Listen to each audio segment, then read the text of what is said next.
भारतीय रेलवे हम सबके लिए एक ही है, लेकिन पर्दे के पीछे इसे चलाने वाले दो बहुत बड़े खिलाड़ी हैं, आईआरसीटीसी और आईआरएफसी।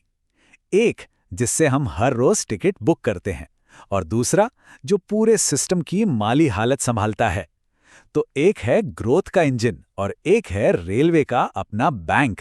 आइए आज इन दोनों को जरा करीब से समझते हैं। अब सवाल यह है कि जब दोनों एक ही रेलवे का हिस्सा हैं तो इनके काम करने का तरीका इतना अलग क्यों है। इसे समझने के लिए हमें इनके बिजनेस मॉडल की गहराई में उतरना होगा। एक कंपनी का काम सीधा आपसे और हमसे है, मतलब आम जनता से, जबकि दूसरी कंपनी, समझिए, पूरे रेलवे नेटवर्क की तिजोरी की चाबी रखती है। चलिए इसे और आसान बनाते हैं। सोचिए, आईआरसीटीसी आपका पर्सनल ट्रैवल एजेंट है। टिकट बुकिंग, ट्रेन में मिलने वाला खाना, घूमने फिरने के पैकेज, ये सब आईआरसीटीसी देखता है। वहीं दूसरी तरफ आईआरएफसी रेलवे का बैंकर है। इसका काम है बाजार से पैसा उठाना और उस पैसे से नई ट्रेनें, इंजन और पटरियां खरीदकर भारतीय रेलवे को किराए पर, मतलब लीज पर देना। तो एक का वास्ता सीधे कस्टमर से है, दूसरे का सरकार से। तो आज हम क्या क्या देखने वाले हैं?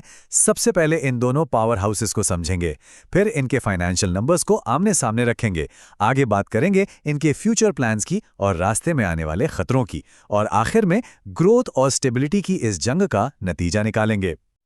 चलिए अब सीधे नंबर्स की बात करते हैं, क्योंकि आंकड़े झूठ नहीं बोलते। किसी भी कंपनी की असली कहानी तो उसकी बैलेंस शीट में ही छिपी होती है। देखते हैं कि कमाई और मुनाफे के इस खेल में कौन किस पर भारी पड़ता है। किसी भी तुलना की शुरुआत होती है मार्केट कैप से। आसान भाषा में कहें तो बाजार आज की तारीख में कंपनी की कुल कितनी कीमत लगा रहा है, इससे हमें कंपनी के साइज का एक मोटा मोटा अंदाजा लग जाता है। तो देखते हैं इस मामले में कौन कितना बड़ा है। और ये देखिए अंतर कितना जबरदस्त है। मार्केट आईआरएफसी को लगभग 3 गुना ज्यादा बड़ा मानता है। अब आप सोचेंगे ऐसा क्यों? क्योंकि आईआरएफसी के पास रेलवे के हजारों करोड़ के असली एसेट्स हैं, ट्रेनें, इंजन, सब कुछ। वो एक एसेट हैवी कंपनी है, जबकि आईआरसीटीसी एक सर्विस देने वाली कंपनी है। रेवेन्यू और मुनाफे के मामले में आईआरएफसी बहुत आगे है, इसमें कोई शक नहीं। लेकिन असली कहानी छिपी है इस आखिरी लाइन में, नेट प्रॉफिट मार्जिन। आईआरसीटीसी का मार्जिन देखिए, लगभग 30%। इसका मतलब है हर 100 रुपए की कमाई पर 30 रुपए सीधा मुनाफा। ये इसकी टिकटिंग मोनोपोली और कन्वीनियंस फीस का कमाल है। ये दिखाता है कि कंपनी कितनी कुशलता से काम करती है। लेकिन ये सारा पैसा आता कहां से है? और यहीं पर इन दोनों कंपनियों की कहानी में एक बहुत बड़ा ट्विस्ट आता है, वो है कर्ज। एक कंपनी है जो कर्ज से कोसों दूर है और दूसरी का तो पूरा कारोबार ही कर्ज पर टिका है।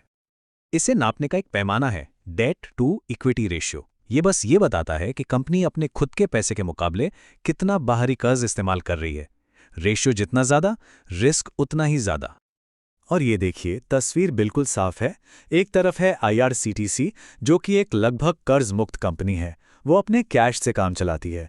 दूसरी तरफ है आईआरएफसी, जिसका तो काम ही कर्ज लेकर रेलवे के लिए सामान खरीदना है, तो उसकी बैलेंस शीट पर भारी कर्ज दिखना लाजमी है। 7.25 7.25 ये है आईआरएफसी का डेट टू इक्विटी रेशियो। मतलब कंपनी के हर 1 रुपए के बदले उस पर 7 रुपए से भी ज्यादा का कर्ज है। अब सुनने में ये बहुत रिस्की लगता है ना? बिल्कुल। लेकिन आईआरएफसी का मामला थोड़ा अलग है, क्योंकि इसका इकलौता और सबसे भरोसेमंद ग्राहक कौन है? भारत सरकार। तो पेमेंट की गारंटी है। ठीक है, तो ये तो हो गई आज की बात। अब जरा भविष्य की पटरी पर झांकते हैं। ये दोनों कंपनियां आगे कहां जा रही हैं? इनके ग्रोथ का सिग्नल ग्रीन है या रेड? आईआरसीटीसी सिर्फ टिकट और पानी की बोतलों तक ही नहीं रुकने वाला। ये अब एक पेमेंट एग्रीगेटर बनने की तैयारी में है, मतलब डिजिटल पेमेंट्स के बहुत बड़े बाजार में एंट्री। और साथ ही एक सुपर ऐप बनाने का भी प्लान है, जहां ट्रेन टिकट के साथ साथ आपको फ्लाइट, होटल, मतलब सब कुछ एक ही जगह पर मिलेगा। दूसरी ओर आईआरएफसी की ग्रोथ की कहानी एकदम सीधी और साफ है। सरकार जितनी नई वंदे भारत ट्रेनें लाएगी, जितनी नई पटरियां बिछाएगी, उतना ही पैसा लगेगा। और वो पैसा कौन देगा?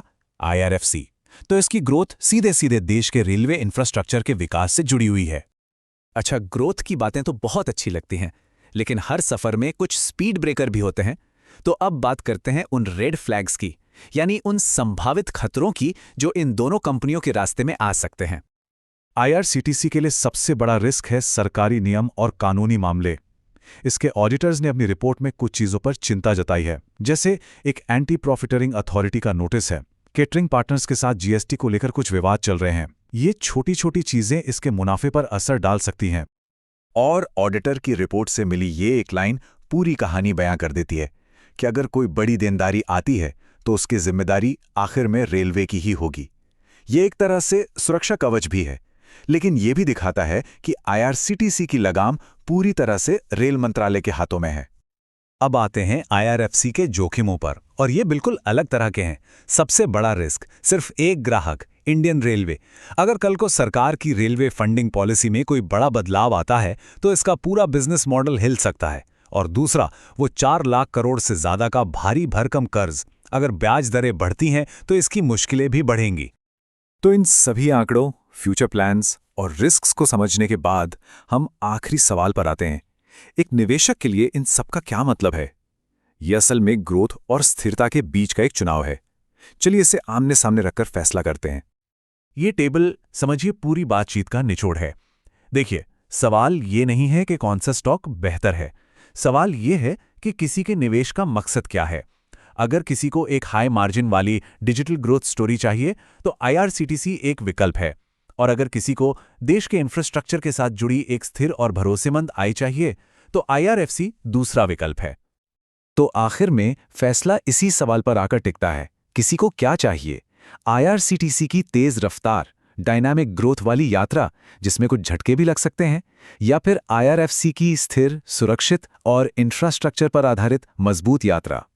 ये फैसला हर किसी को अपनी जोखिम लेने की क्षमता के हिसाब से करना होगा। और इस विश्लेषण को खत्म करने से पहले एक बेहद जरूरी बात। यहां बताई गई सारी बातें सिर्फ जानकारी और शैक्षिक मकसद के लिए हैं। इसे किसी भी तरह की निवेश की सलाह न माना जाए। कोई भी निवेश का फैसला लेने से पहले कृपया अपनी रिसर्च करें और हमेशा एक सेबी रजिस्टर्ड वित्तीय सलाहकार से जरूर बात करें।